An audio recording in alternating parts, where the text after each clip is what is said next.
Jim Winston here, and welcome to my wine salon. And today, Richard Parker has brought me a wine from Australia. But before we begin, screw cap. And we call this a Stelvin closure. And we call it a Stelvin closure because the Stelvin Manufacturing Company makes it, and because it sounds better than screw cap. Now, New Zealand has gone over almost completely lock, stock, and barrel to the use of screw cap, to Stelvin closure. But perhaps in terms of beautiful red wine, Australia leads in its use. Okay, that's that story. But let's get back to Australia and Australian wine.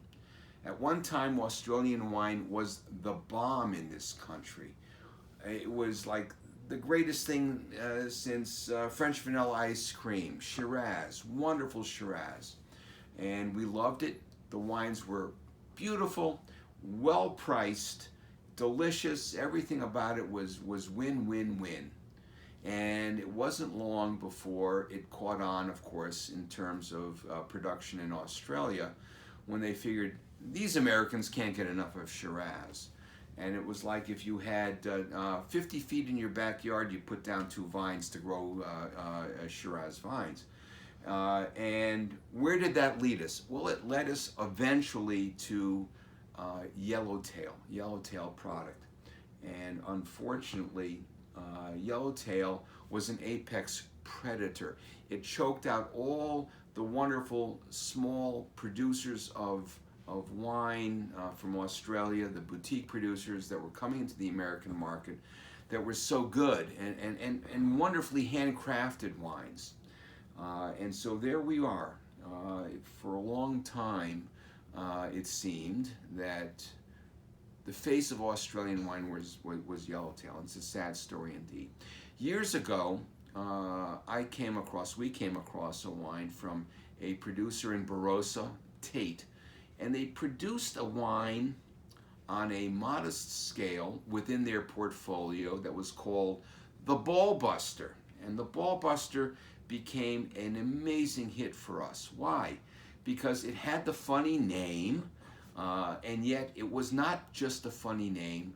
The wine had a wonderful, wonderful juiciness and friendliness to the wine that was beyond what you'd expect.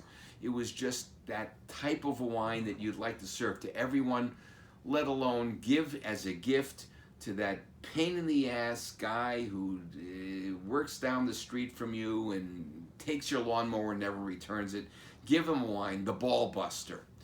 But the wine is much, much more than that. And we're going to be looking right now at the 2016 version of the Ballbuster, which is Shiraz and a little bit of Merlot and also Cabernet Sauvignon.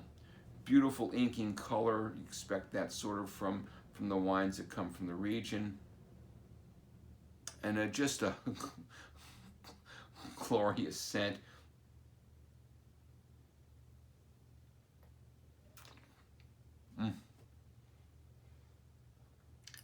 Now, I love European wine, but you taste something like this and it has to put a smile on your face. Now, look, folks, we all taste for our own pleasures, for sure.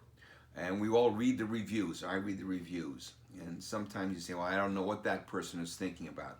However, I'm going to share with you the writing that comes on the back label over here, supposedly at the hand of the winemaker and family owner, Bruno Tait. And this is terrific stuff. So here it is. Good day, mates. I don't know what the aromas and flavors you'll find when you try this wine. Wine appreciation is so subjective and often too pretentious for my liking. I'd agree with that. I make my wines the way I like them. Big, thick, juicy, and deep in color.